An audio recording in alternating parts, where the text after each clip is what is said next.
Bonjour à tous et bienvenue sur Monaco Info. Voici sans plus tarder les titres qui seront développés dans cette édition de fin de semaine. Nous débuterons ce journal par un colloque organisé à Monaco par l'Institut Pasteur. Il y a été question de l'impact des changements environnementaux sur la santé humaine. Parmi les participants, une scientifique américaine très réputée dans son domaine, Michelle Bell. Nous l'avions rencontrée aux États-Unis à l'université de Yale. Nous prendrons ensuite la direction du Grimaldi Forum à l'occasion du salon Ever. Nous vous ferons découvrir quelques nouveautés. Et nous irons à la patinoire d'Annecy où s'entraîne le représentant monégasque. Kim Lucine participera au championnat du monde de patinage artistique, compétition qui se tiendra à Nice la semaine prochaine. Depuis quelques années, la Principauté et l'Institut Pasteur travaillent main dans la main et c'est tout naturellement que ce vendredi, le Grand Institut français a organisé à Monaco un colloque réunissant de prestigieux intervenants. Il a été question de l'impact des changements environnementaux sur la santé humaine. Patricia Navarro. L'urbanisation galopante, les migrations de population, les changements climatiques, autant de facteurs qui ont un impact direct sur la santé humaine puisqu'ils favorisent la prolifération de maladies. Partant de ce constat, l'Institut Pasteur, en partenariat avec le Centre scientifique de Monaco et la Fondation Prince Albert II, a tenu à organiser en Principauté un colloque destiné à mener une réflexion interdisciplinaire autour de cette thématique avec des experts mondialement reconnus.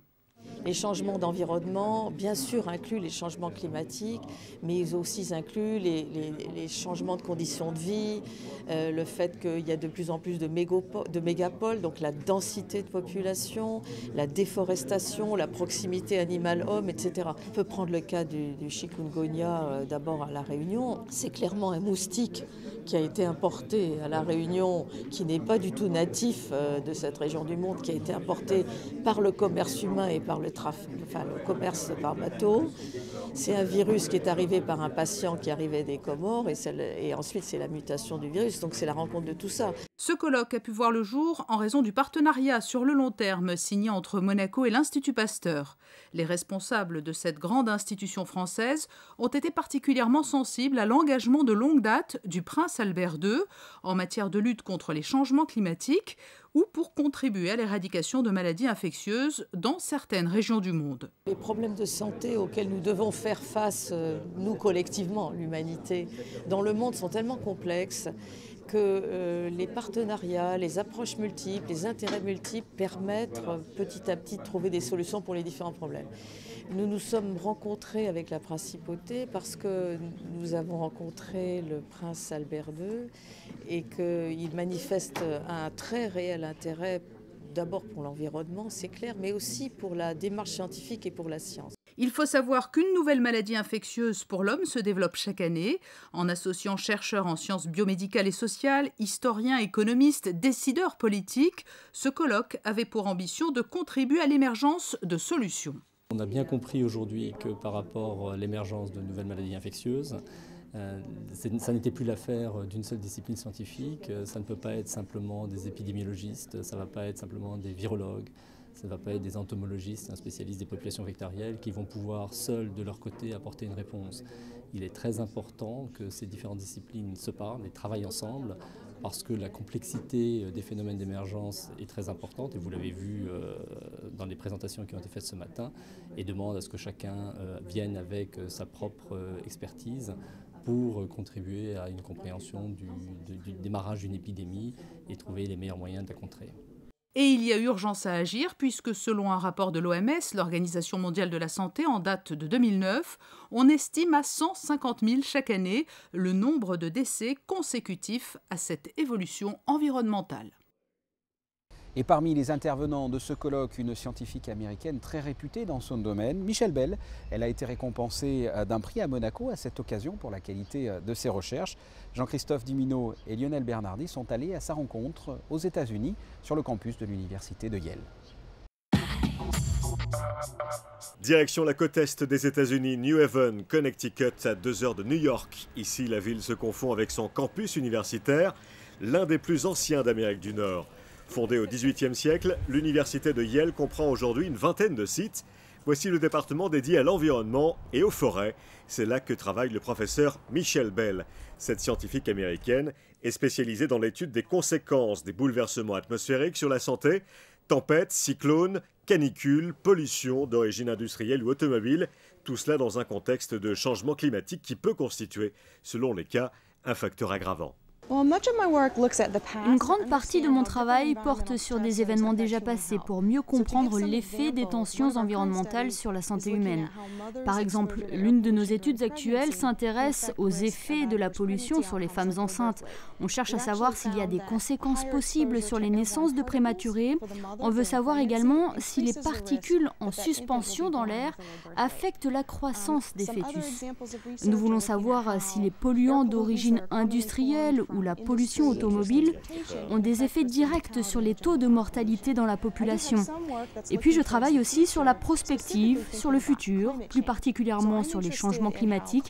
Je m'intéresse à la manière dont ces changements impactent la météorologie et la circulation des polluants et surtout dans quelles propositions tout cela joue sur la santé humaine. Pour moi, c'est clair que les changements climatiques ont pesé ou pèsent déjà sur notre santé. Ma priorité, c'est la pollution et les phénomènes de canicule. C'est très difficile d'étudier tout cela au cas par cas, mais nos recherches démontrent, parmi d'autres, que les changements climatiques amplifient les impacts sur la santé.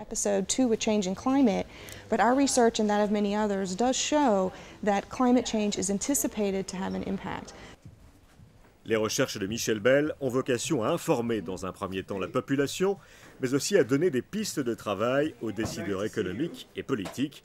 À Yale, le professeur Bell dirige un groupe d'études restreint, composé d'étudiants américains, européens et asiatiques. Les recherches consistent à analyser les données scientifiques, publiques ou privées, et à mener des enquêtes concrètes sur le terrain. Mon travail est très lié avec ce qui se passe dans le reste du monde, de plusieurs manières d'ailleurs. J'ai beaucoup de chance d'être entourée d'étudiants doctorants qui viennent d'un peu partout et qui travaillent dans mon équipe de recherche. Vous savez, la communauté scientifique est interconnectée. L'image du scientifique qui travaille tout seul dans son laboratoire est aujourd'hui révolue. Mon travail est collaboratif et implique des gens du monde entier. Évidemment, c'est très important de participer à des colloques et de rencontrer des personnalités internationales. C'est ce que je recherche à faire, construire un travail qui se nourrit des autres, aux États-Unis, en Europe, en Asie. Les scientifiques réalisent une masse de travail considérable pour trouver des solutions. Michel Bell, maintes fois distinguée par la communauté internationale, est à Monaco cette semaine. Elle participe au colloque organisé par l'Institut Pasteur, le Centre scientifique de Monaco et la Fondation Prince Albert II. Elle interviendra sur son thème de prédilection, l'impact des changements environnementaux sur la santé humaine. L'université de Yale, où enseigne Michel Bell, est l'une des meilleures universités au monde, une référence depuis plus de 200 ans. Paul Draghi y enseigne la littérature, il explique les valeurs de cette université.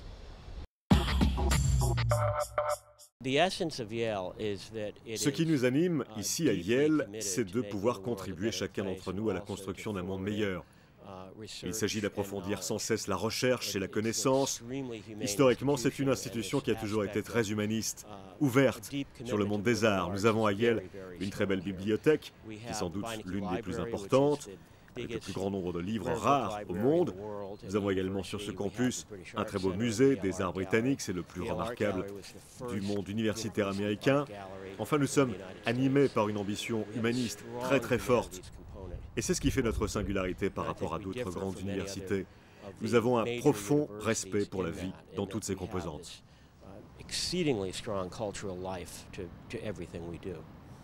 On passe à un tout autre sujet avec le Salon Ever qui a ouvert ses portes pour sa 7e édition. Un événement qui réunit une centaine d'exposants et qui est consacré aux véhicules à énergie renouvelable. Mais pas seulement, puisque Vanessa Dessy va vous présenter 3 belles innovations qui sont sur le point de révolutionner notre quotidien. Reportage. Monaco est jusque-là réputé pour son engagement en faveur de l'environnement. C'est pour cela qu'à l'occasion de l'ouverture du Salon Ever, 3 grands projets se profilent en principauté. Tout d'abord, dès 2013, des vélos à assistance électrique feront leur apparition officielle dans les rues de la principauté. Ce concept de location, actuellement en mode expérimental, est unique au monde. Clean Energy Planet a créé un modèle pour pouvoir charger automatiquement les 2 roues électriques. Donc notre brevet bien sûr est déposé au niveau international. Ça consiste à verrouiller un 2 roues, donc vélo électrique ou scooter électrique, et de le charger simultanément. par ce système, la batterie, dès que le vélo ou le scooter est sur sa borne, la batterie se charge automatiquement. Donc de ce fait, elle est biberonnée et en étant biberonnée, ça fait des durées de vie beaucoup plus longues pour la batterie. Pour l'instant, le système monégasque est en expérimentation. Donc la compagnie des autobus de Monaco mène un test pour le gouvernement. Tous les salariés de Monaco ou tous les résidents de Monaco peuvent s'inscrire au service gratuitement. Il suffit de laisser un chèque de caution et donc on remet une carte où on active le service vélo sur la carte de bus et vous pouvez profiter du service vélo de Monaco. L'expérimentation, les résultats sont très positifs. Donc on a testé le système automatisé de station de Clean Energy Planet. Donc ce système est plutôt fiable. On a mené une enquête auprès de nos utilisateurs le mois dernier. Et donc on a plus de 90% de satisfaction, que ce soit pour le service en général ou pour les vélos plus spécifiquement. La société monégasque d'assainissement, quant à elle, s'est équipée d'un aspirateur électrique urbain. Seuls 2 modèles sont actuellement en service aujourd'hui, mais l'avenir s'annonce prometteur. Cette drôle de machine, c'est un aspirateur électrique de voirie. Donc la SMA s'est dotée de 4 machines comme celle-ci. Depuis un mois, nous avons une machine qui tourne sur Monaco-Ville. Depuis une semaine, une deuxième qui a été mise en service sur le secteur donc, du Larvoto et Princesse Grasse. Une troisième qui sera mise en service sur Fontvieille et une quatrième, nous l'espérons, sur le quartier de la Condamine. Donc cette machine permet donc de nettoyer les trottoirs, la voirie. Elle permet, elle est plus efficace que la pelle et le balai. Donc au niveau de la qualité, une meilleure qualité, meilleur rendement et un meilleur confort pour nos agents également. L'avantage, c'est qu'elle est électrique. Son autonomie est de 7 heures. L'inconvénient, c'est le gabarit, donc on ne peut pas l'utiliser sur n'importe quel trottoir ou voirie. Donc c'est pour ça que pour l'instant, on cible des quartiers avec beaucoup d'espace. Et enfin, les nouveaux logements seront désormais associés à un concept pour le moins novateur. Chaque fenêtre sera équipée de stores assez particuliers, puisqu'il s'agit de panneaux solaires. C'est un type de panneau solaire dit de technologie amorphe. La grosse différence, c'est qu'un point de vue de la production instantanée du panneau, c'est légèrement inférieur que du cristallin, les panneaux qu'on a l'habitude de voir. Par contre, ça produit plus longtemps dans la journée. Donc sur une durée de production énergétique, on est équivalent, voire un peu supérieur. Souple, ultra léger. On a un très gros projet sur la principauté qui a été validé par l'administration et par le prince. On l'a rencontré d'ailleurs encore cette semaine pour trouver la solution pour pouvoir enfin produire à grande surface de l'énergie à partir du photovoltaïque et notamment en remplaçant les stores actuels avec des stores photovoltaïques.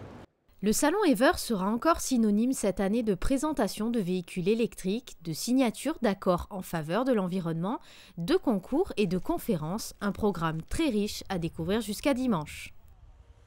Vous l'avez vu, le salon Ever est essentiellement consacré aux véhicules à énergie alternative, Nissan, Renault et Opel, des constructeurs qui ont pu longuement s'entretenir avec le souverain venu spécialement inaugurer l'exposition.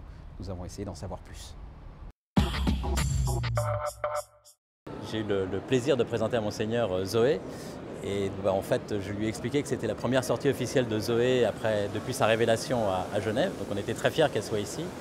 Et il a été très intéressé surtout par le prix, puisque cette voiture est présentée, elle va être vendue à 20 700 € hors incitation fiscale, ce qui en France par exemple c'est 15 700 €, encore moins ici à Monaco.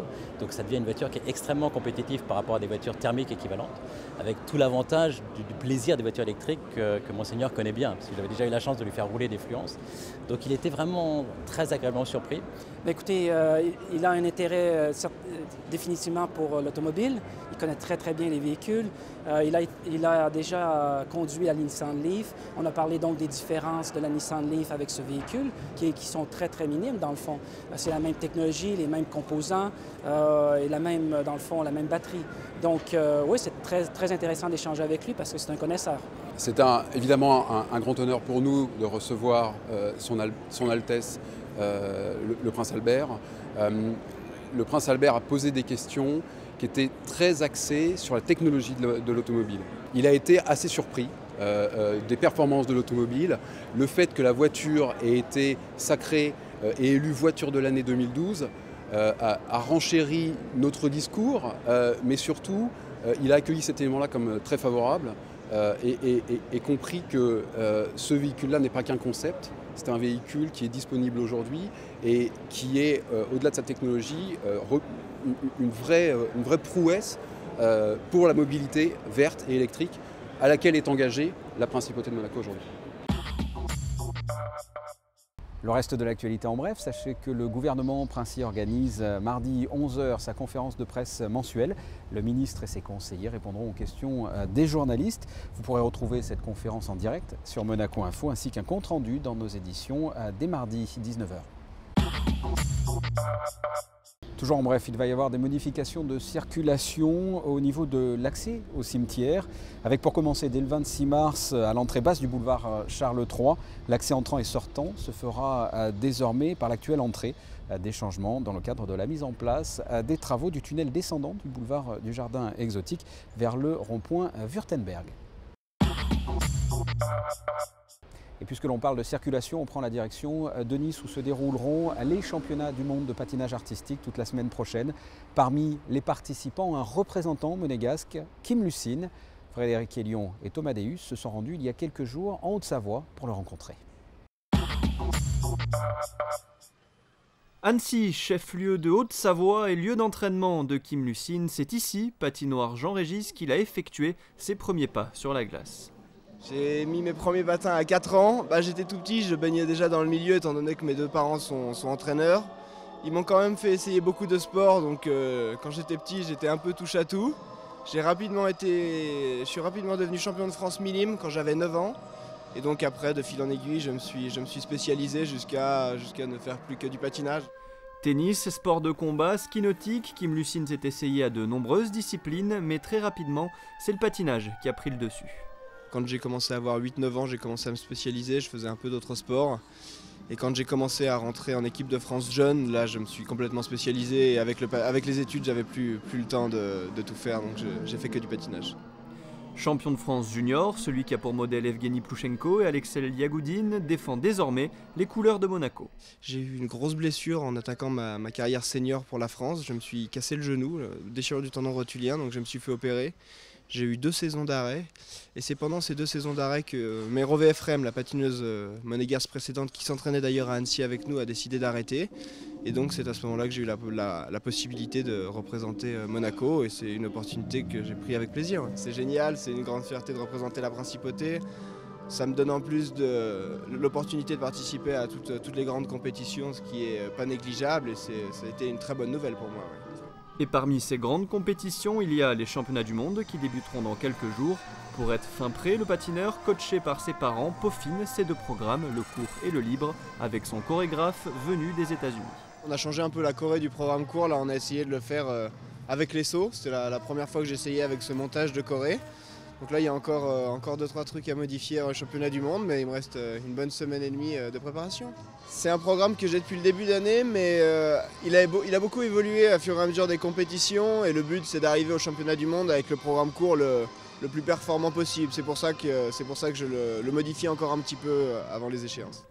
Début de la compétition mardi avec les demi-finales. Le programme court aura lieu vendredi, suivi du programme libre samedi. Vous l'avez entendu, des championnats du monde de patinage artistique à Nice la semaine prochaine. On écoute Kim Lucine à propos de cette prestigieuse compétition. C'est mes 2e championnats du monde pour Monaco. Donc là, l'objectif est encore une fois, comme l'année précédente, de passer la qualification et ensuite d'essayer d'aller en finale. L'année dernière, j'avais réussi. L'objectif cette année, c'est de recommencer. Je pense que j'ai les moyens de le faire. Maintenant, ça va pas être facile. Le niveau est très très élevé actuellement et il va falloir faire un très bon programme long de qualification. Ensuite, un très bon programme court en demi-finale pour atteindre la finale. Mais c'est possible, j'y crois. Ouais. J'ai mes concurrents directs, c'est évident. Après, il y a le top 15 mondial qui est top 12, top 15 qui se bat clairement entre eux, qui est vraiment au-dessus du lot. Après, c'est une compétition, tout peut arriver, mais si tout se passe normalement, le top 12 est bien au-dessus. Après, il va falloir que je me batte avec mes concurrents et surtout contre moi-même. Sans transition, vous le voyez sur ces images, la princesse Stéphanie était au micro de Radio Monaco jeudi soir dans l'émission Jungle Fight. Cette émission consacrée à la lutte contre le sida était en direct de l'Explorer Pub. Et nous allons parler du Printemps des Arts pour finir. Cette manifestation se déroule jusqu'au 8 avril. Alors quels sont les moments forts de ce week-end? On écoute Marc Monet. Nous sommes loin de l'accordéon cette fois-ci. Nous allons vers un autre instrument qui est le tambourin, très mal connu, mal émis lui aussi. Et là, nous allons avoir 4 interprètes tout à fait étonnants, de différents horizons, aussi différentes cultures. Une soirée aussi Moyen-Âge, qui est une musique absolument envoûtante, sur des textes croates, qui seront d'ailleurs traduits pour le public simultanément. Et c'est une magnifique histoire autour de Judith, autour de la Bible donc. Et puis cette journée surprenante. Et alors là, évidemment, elle sera très surprenante, je l'espère. En tous les cas, il y aura une diversité entre 14h30 et 18h. Toutes les demi-heures, les programmes changeront. Le public changera de salle, ira de là, de ci, de là. Ça va être un voyage. Ça va être un voyage. Alors avec, je ne vais pas tout dire, il y a plein de choses. Il y a des musiciens, il y a l'Orchestre Philharmonique de Monte-Carlo, d'abord, il ne faut pas l'oublier. Et puis, il y a des solistes qui viennent, il y a des poètes, il y a des installations sonores, il y a des grosses surprises, y compris l'interdiction de la circulation sous le tunnel, qui nous amène à l'auditorium. Et ce tunnel lui-même proposera quelque chose de surprenant. Quel temps fera-t-il ce week-end? Voici la météo. Samedi, le rétablissement d'un temps plus ensoleillé que la veille. Les nuages seront insignifiants et les températures clémentes de 11 à 17 degrés. N'oubliez pas le changement d'heure dans la nuit de samedi à dimanche. À 2h, il sera à 3h. À dimanche, justement, un soleil assez doux malgré quelques nuages dans l'après-midi de 12 à 17 degrés. Lundi, le prolongement de la période de temps agréable de 12 à 18 degrés. Et enfin mardi, toujours du beau temps. Les températures seront supérieures au normal de 13 à 18 degrés. Ce journal est terminé, je vous remercie de l'avoir suivi. Je vous propose de retrouver dans quelques instants un magazine rencontre avec le photographe et environnementaliste brésilien de passage en Principauté, Sebastião Salgado. Et puis l'actualité de la Principauté, c'est aussi sur le www.monacochanel.mc. Je vous souhaite de passer un excellent week-end. À très bientôt, au revoir.